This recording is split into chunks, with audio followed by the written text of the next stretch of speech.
giving CPR to an 8-month-old was the most distressing thing that I've done.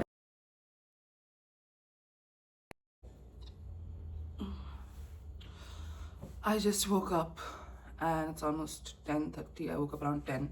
I had some breakfast and I made coffee and I was in no position to film at all. So this is vlog number 3 and I haven't yet posted vlog number 2. I'm supposed to do it, but I'm also supposed to get ready for work. I know it's 10:30 and I'm supposed to leave at 11:50, but for me that is less time because I have to pack food, I have to take a bath, I have to get ready, and the most annoying thing, I have to iron my clothes and I have to decide what clothes I'm going to wear. That is even more annoying for me. So for me, actually, that is very less time. I try to start from 10:30, and then somehow I also waste a lot of time. I waste a lot of time in between. Like sometimes I just zone out in between, and yeah, that's me. And also then there's this thing about my hair. I have to dry my hair, and sometimes most of the times I straighten my hair because my hair is a bit. It's a bit wavy, but it's wavy in a way that doesn't look good. Like for some people, wavy hair looks really nice, but in my case, it does not look good. According to me, I don't like the way it looks. So I don't straighten it every day, but I do use a lot of heat tools on my hair, which is not good, but it is what it is. I didn't have time to make machine coffee, so I made this pre-mix coffee. I really need coffee right now. It was so difficult to even wake up at 10.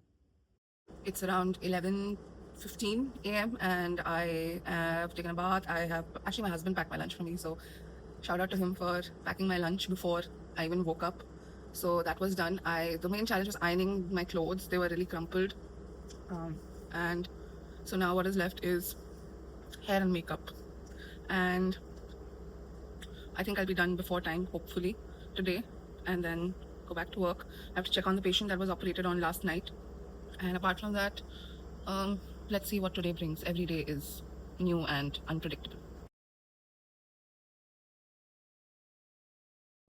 While I'm doing this, let me act like a true influencer and tell you about the StudySync app. So while I was studying for a recent exam, I found it easier and found it better that if I make MCQs out of my notes, out of my source material, that was actually easier for me to study, and it also helped me retain information in the long run because everything was in the form of active learning. Like when I was reading MCQs, everything was in the form of active learning. So I wanted to find a platform that generates those kind of MCQs for me, because otherwise I was using DeepSeek and I had to give it like really, I had to change the prompts every time the MCQs weren't up to the mark.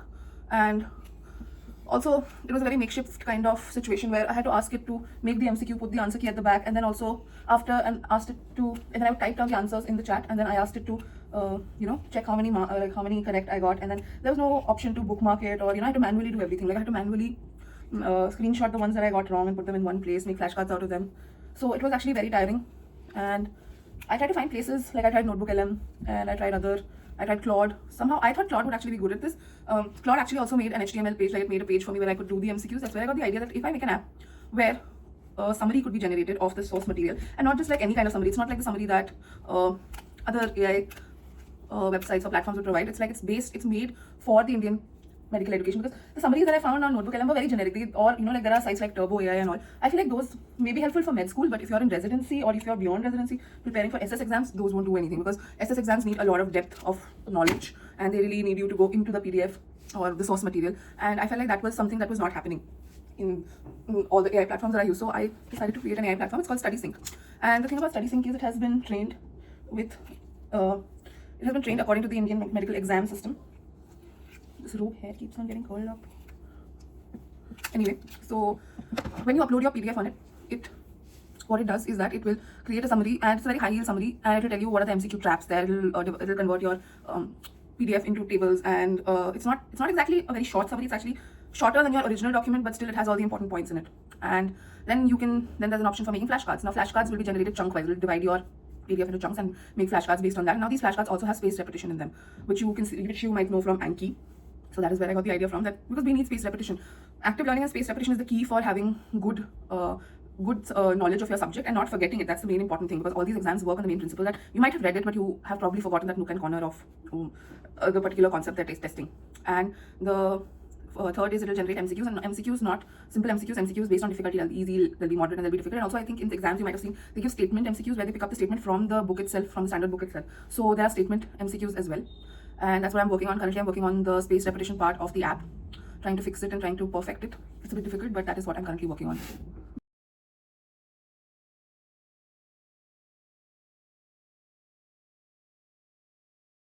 So it's 11:42 a.m. and I am ready.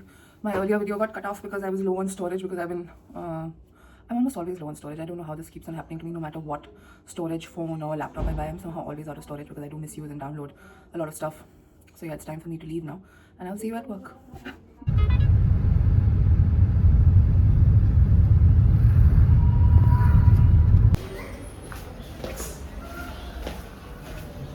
It's around 1:30 p.m. and I'm at work.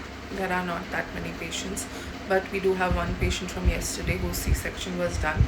Her urine is a bit concentrated, so we're rushing fast fluids. But apart from that, she's pretty stable, and I took her around now, so I took her around after 2 hours. And yeah, so now we'll just wait for patients to come for the OPD and see if any other emergency comes in. So my husband made this amazing sandwich for me. It has poached egg and sausage and lettuce and veggies in it, and it is so good. It is so good. And he made 2 sandwiches for me. I didn't have to pack lunch in the morning because I was sleeping, and this is such a good sandwich. Amazing. I feel that one thing everybody should be equipped with or know is pediatric emergencies, and do the adult BLS and ACLS course, whether you're just MBBS or you've done your PG, but you have to know it whether it's your field or not, because you never know when an emergency can come. We had an 8-month-old unconscious baby who was aspirating, who just came to us, and I was the first point of contact, and we revived him, and that was really good. But you know, these emergencies can come anywhere, and it's very, very important that you are handled to equip such cases. It is because it's very, very disheartening to, when I was giving CPR to an 8-month-old, I think I have given CPR to newborn babies, but this really broke my heart into pieces. It was so sad. I was so scared for the baby. I really wanted the baby to get revived, and I usually don't get emotional about these things because I'm pretty detached about these things. But this was the first time that I saw a crying parent, and this was so emotional. I have never really cried for patients in my life, but giving CPR to an 8-month-old was the most distressing thing that I've done, and I have never really cried for patients. It's not something. I'm extremely detached, even in mortality cases. I don't know if this is a good thing, and I'm being very honest. And I don't have kids of my own, and I'm not particularly interested about kids, but this was so heart-wrenching. This was the most heart-wrenching thing I've done in a very, very long time. I'm glad the baby is okay.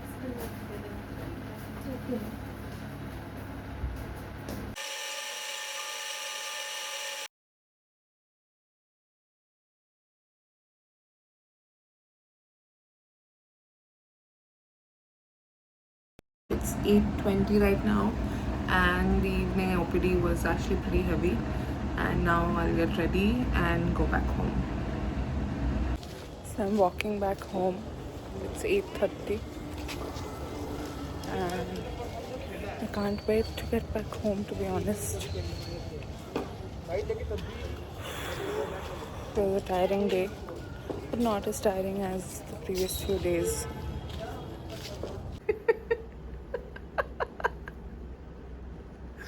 Thank you. Oh, hell. Who are you? I'm Mr. Hughes. It's 10:45 p.m. I'm gonna work on the app a bit right now and then sleep a little later than I normally do. Sometimes I pass out by 10 when I'm really tired, but since today was not that hectic, so I think I can work on the app right now. Yesterday and day before yesterday was definitely very hectic, and I could not really work on the app that much, but I think I should.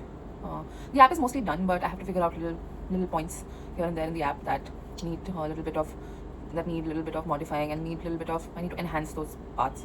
So as I said, I was still working on the space repetition part of the app, which is the most difficult part. And so yeah, I think I'll sleep by 12. The best part about working where I am working is that I don't have to get up early morning. I hate getting up early morning. That is my goal in life, to be able to work where I don't need to get up early morning. And my goal in life is definitely to earn a lot of money and to be known. And one of my biggest goals in life, I don't know why it's a goal in life, is to give TED Talks. I feel like I haven't done enough right now to give TED Talks, but one day I will give TED Talks and to earn a lot of money. And I want to travel for work. That is what I want to do, and I'm sure one day I'll be able to do it, because I'm somebody with high hopes and high aspirations, and I really want to fulfill everything that I want to do. And I know I am the main character in my own story. I have to be the main character in my own story, but I want to be the main character. And I wish to travel the world, give TED Talks, and earn a lot of money. I'm not really sure if I want to end up in medicine. That is something, I know it's so shocking, right? I trained my whole life to be in medicine, but I don't want to stay in medicine. I don't want to stay in traditional medicine, definitely. I want to help in some other ways. I want my app to grow big. And